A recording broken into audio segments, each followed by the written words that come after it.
Hi, I'm Gwyneth, and today I'm going to be teaching you how to draw a lupine flower. Okay, so the first step, you want a pencil and a large piece of paper. Then you are going to draw a stem extending from the middle of the page to the bottom.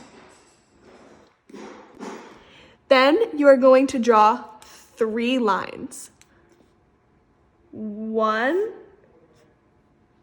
2, 3. Starting at the top of the stem, to draw 4 upside down teardrops in the shape of an oval, like this. You are going to do the same thing, draw 4 upside down teardrops underneath what you just drew.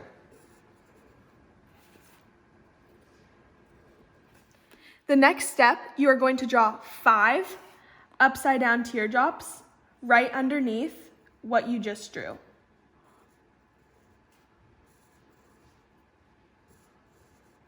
You're going to draw 5 more upside down teardrops under what you just drew.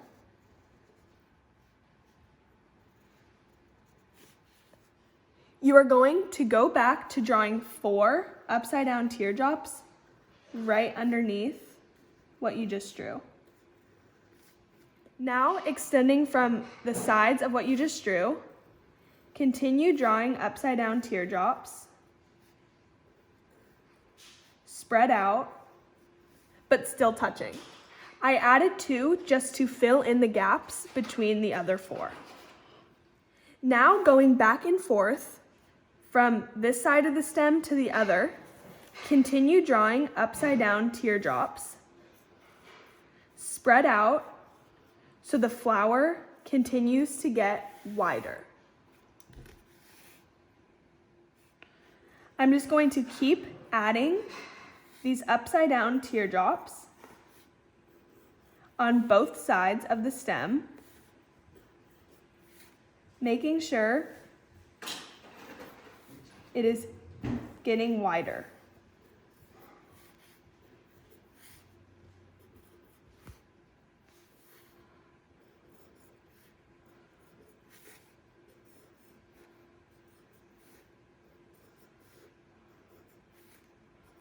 You can make them different sizes, but continue drawing the same shape.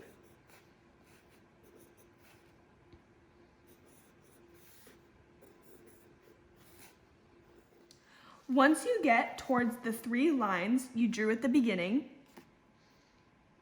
draw less upside down teardrops. Continue drawing these oval shapes to the bottom of the stem, but stop once you reach your first line. Now, to make the leaves on the 3 lines on your stem, you're going to make a V shape on both sides of the line, like this.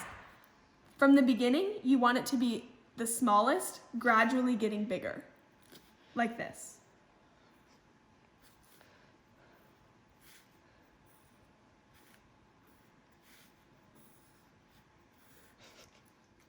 When you are doing your next leaf, you're going to do the same thing you did here, but make sure that both lines on either side are equal. I made that mistake on my last leaf.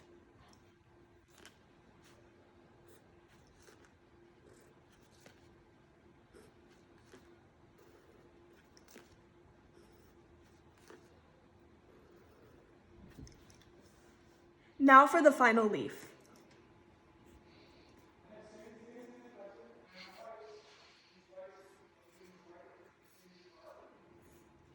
Now that we have our leaves filled in, we are going to continue our circular shapes all the way to the bottom, like this. You're going to continue making them small and spread out, but continue to not have too big of gaps. You also want to make sure the flower is getting wider so that the top is your thinnest point.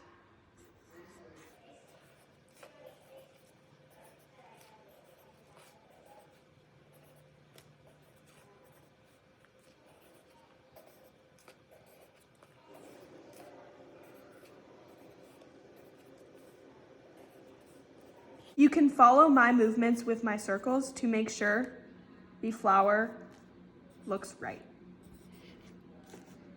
I'm going to go back up to the middle of the flower to continue making it wider.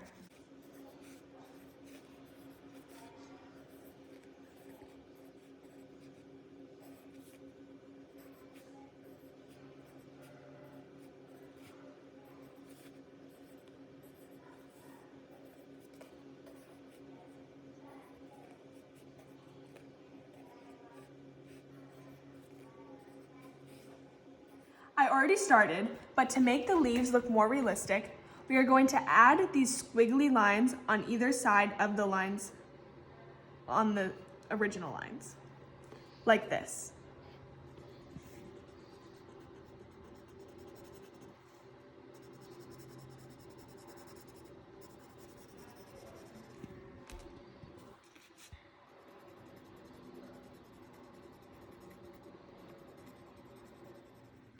And make sure when you are doing the lines that one of them goes up and the other one also goes up,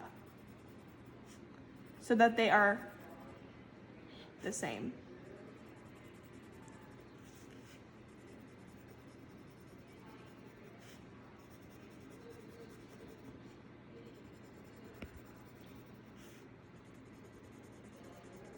Like that. Now that we were done with drawing the flower, we are going to go back and fill in the rest of the gaps to make the flower look more put together. Like this.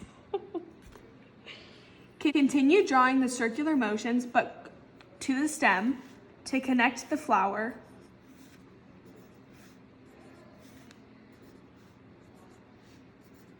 Make the motion so that the circles are basically touching the stem. Like this.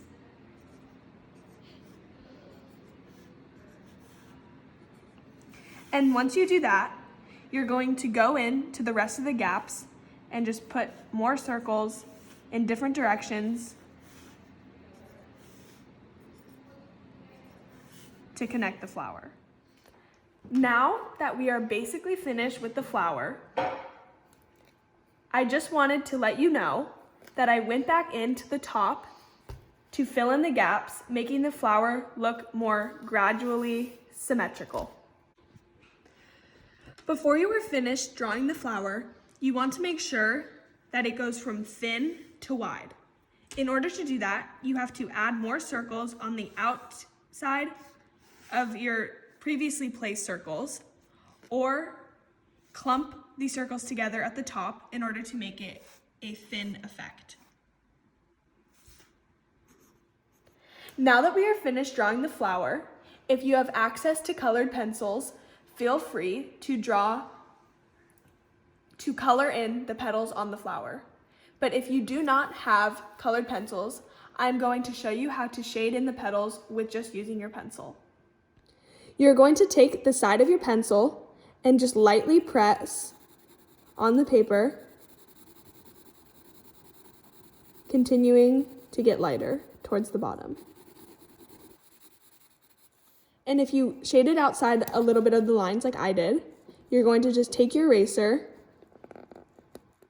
and erase the pencil marks on the side. If you want the shading to stand out more, outline the outsides of your petal darker so the shading stands out.